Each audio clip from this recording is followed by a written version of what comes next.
Hey guys, Noel here, and it is Wednesday night, and before I go to bed, I thought it would be fun for us to do a video game review for the video game section of the YouTube channel. We've got Guy Jillionaire's very cool Phantasy Star 3 video on our Trinitron, which is all kinds of awesome.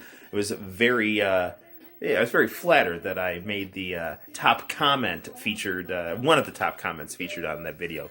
Guy Jillionaire, awesome YouTube channel.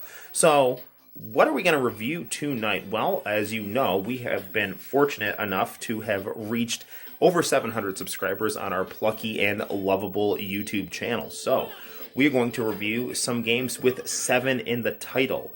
What better game to review that's not Final Fantasy VII than WAKU WAKU 7 for the Neo Geo, brought to us by the fine people at Sunsoft and SNK. This is SNK's successful attempt, I should say, at doing a fantastic 2D anime sprite-based fighting game to show Capcom that the Street Fighter Zero series and Versus series are not the only act in town, that the Neo Geo can hang and produce that beautiful mid-90s anime aesthetic and transfer it into 2D fighting magic.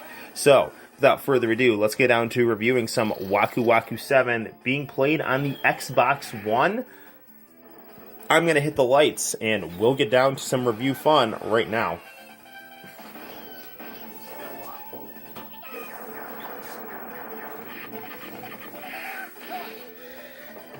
This game was recommended to me by a loyal viewer and friend by the name of Diego. I think his buddy Tetsuya also recommended this game, and I downloaded it for my Xbox and have been very pleased. My only complaint about this game is the menu is so ridiculously responsive to the D-pad and analog stick. It's hard to control. And the boss on this game, as with other SNK bosses, can be extremely cheap. So if you don't win right off the bat and that thing starts picking up patterns on your moves, it's going to start to get annoying. But as you can see here, much like the wonderful game Evil Zone for the PlayStation, this game takes different anime tropes, throws them into a single fighting game, uses the framework of a kind of typical anime story, in this case it's Dragon Ball, and let the fists fly. So, let's get some coins inserted here.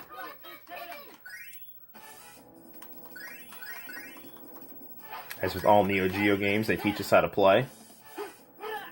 But we know how to play. So we have Ray, we have Slash, very much like Magus from Chrono Trigger. We're going to be Joseph Joestar from the Stardust Crusaders right here. Dandy J. This game has got some fast, smooth gameplay to accompany the beautiful sprite work here. And the Xbox One is, I gotta tell ya, I got this Xbox One on a 4K TV, and this game has, it looks amazing. I mean, it's not a game that has 3D, which, in my opinion, is a good thing. I mean, I like 3D games, but I wouldn't want any 3D in this game.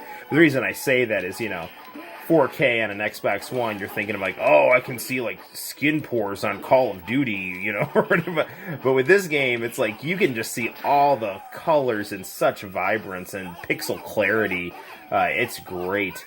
So we've got our cheerleading squad in the background doing the Chun-Li, and really doing some trailblazing and jiggle mechanics, which I guess Mai Shinranui already did that. So. Very nice detailed backgrounds with expressive faces.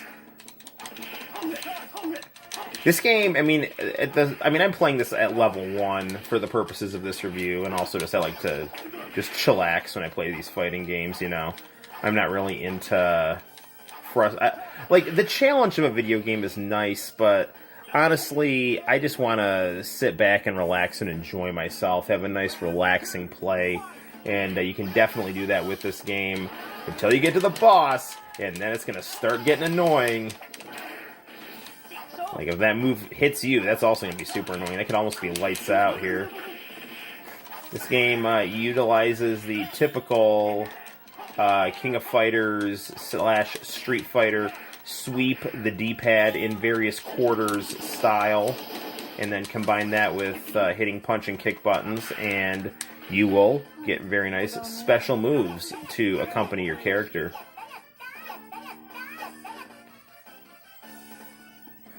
The victory quote screen is great, though. I love that. Love those anime manga panels there. I haven't looked into it. I mean, this game is so fun. I wonder if there was a sequel to it.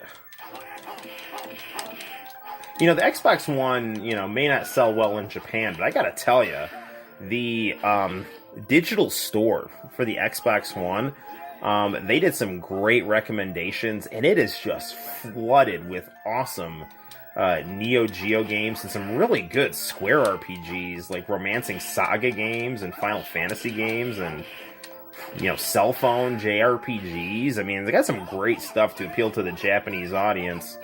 And, you know, I'm Italian on the outside and Japanese on the inside. I mean, I'm also American, too, so I'm all kinds of Neapolitan ice cream of the Japanese, American, Italian variety.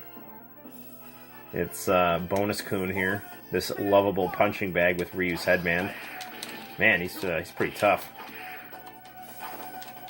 So you can see here, you can have our super combo meter go up to 7.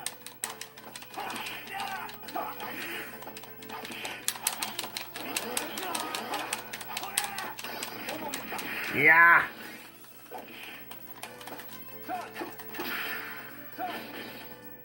Man, music in this game is phenomenal as well.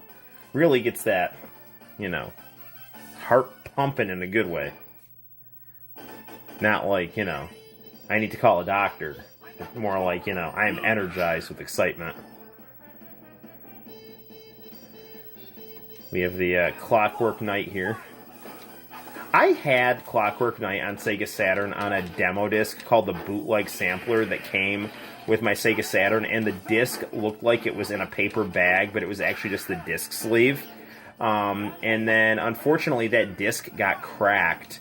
So, you know, I still have my Nights into Dreams sampler that came with my Sega Saturn.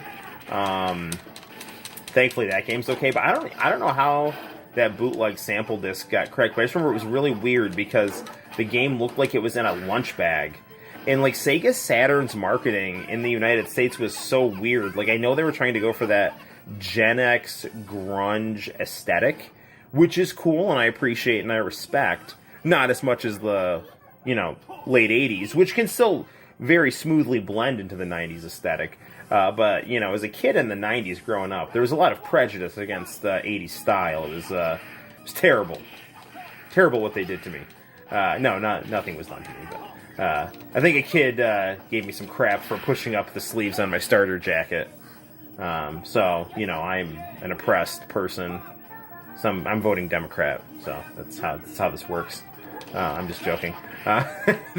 There's good and bad to both political parties. And the thing that's really good about this level here is the J-pop in the background, reminiscent to me, although this game predates it, of Roll's music in Marvel vs. Capcom, which had the girl J-pop track. So we're going to fight my friend Totoro right here. But I'm going to summon Hermit Purple, and that's going to be it. So rather than Hermit Purple, we have a whip. So, I mean, Hermit Purple is basically like thorns charged with Hammond, or Hammond, that Joseph uses in his quest to save his daughter against the villainous Ronnie James Dio, who I am in his hometown as we speak. So, yes. Yes, at my workplace, they took it down, which was really stupid. They had this wall of fame of famous graduates from the high school that I work at, and they took it down. So, like, the kids could see all the famous people that graduated from our high school, and like one of them is Dio, and I would tell the kids like, hey, you like JoJo? There's Dio, like the Dio, the holy diver Dio, right there. He went to this school, and now they can't see him anymore. And now we're gonna fight our shadow self here. Oh my god!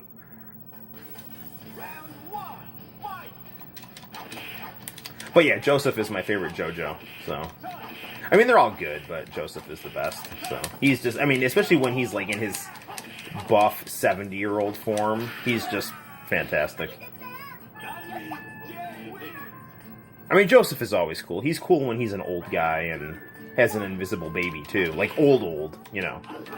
Like, the only thing about old Joseph and Diamond is Unbreakable that I didn't like is, like, I didn't like that he wore that hat all the time.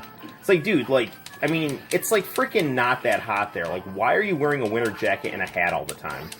I mean, I don't know what Araki... Like, I know Araki is very, like, fashion sense, you know, person, but I don't get it. Like, you get... Like, my grandpa lived to be 94 years old, and he was always styling and profiling, right? And he didn't need to wear a winter jacket and hat at all times. Now, this boss is very difficult... And I do not want this video to descend into boss rage here, which could very well happen, because this boss, if you don't beat and he starts picking up your patterns, he is just a big circular black hole of cartoon annoyance by the name of Fernandez. Now, rather than summoning the dragon with our mystical orbs, we are going to get this fairy out of this rock statue here and run for our lives as we begin a Ultraman scenario, which incidentally on Pluto TV we now have Toku Shotsu, or Shoutsu, and it's just freaking amazing. I'm watching, like, you know, like Jetman and Ultraman and Kamen Rider. Like, it's just fantastic. Incidentally, that Retro Crush anime channel that I just discovered, it's just, it's got Virtua Fighter the anime on there. I'm freaking loving it. I'm loving life right now. I'm not loving this KO that's going to happen here because he's so freaking cheap. Come on, brother. I beat him. Woof. That was close. Got one more. It's getting scary.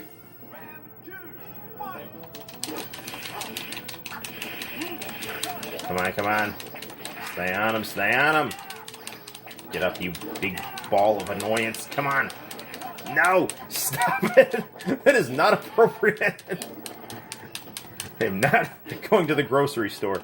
I forget I said that. Yes! Super combo finish! Woo! We get our ending.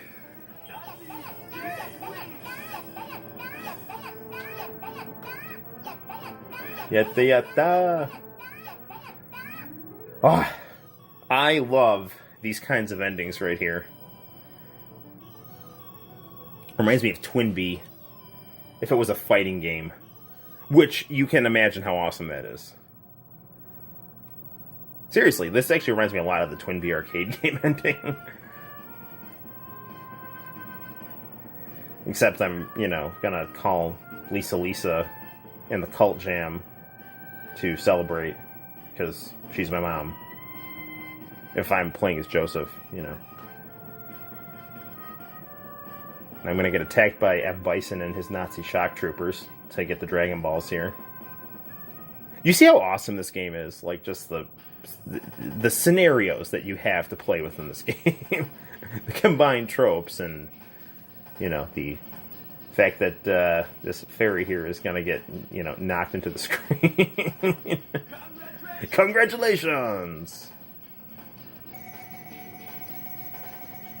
Woo, I am happy we beat this game in a timely manner, because, you know, what? I'm serious, Fernandez can turn into a really annoying SNK boss. Even at level 1. Now, I love these credits here, very, very nice.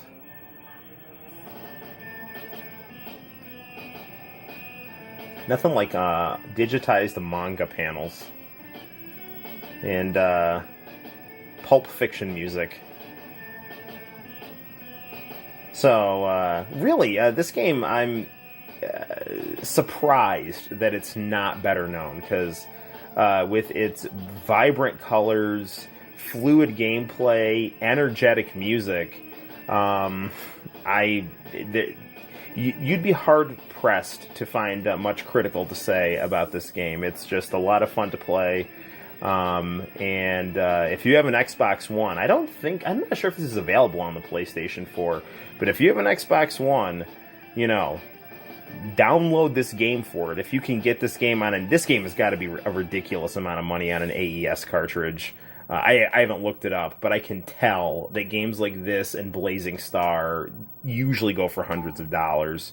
But it's game over for us right now. Game over. All right. So there you have it, guys. That is Waku Waku 7 for the Xbox One. I am going to, watch some Gajillionaire, have some hot tea, watch some Virtua Fighter on Retro Crush, and, then turn in for the night. So until next time, guys, my name is Noel. Thank you for watching. Like, subscribe, hit the dingy notification bell, and help our lovable and plucky YouTube channel continue to climb the ranks. Or don't, either way. Until next time, I will see you. You take care. Bye-bye.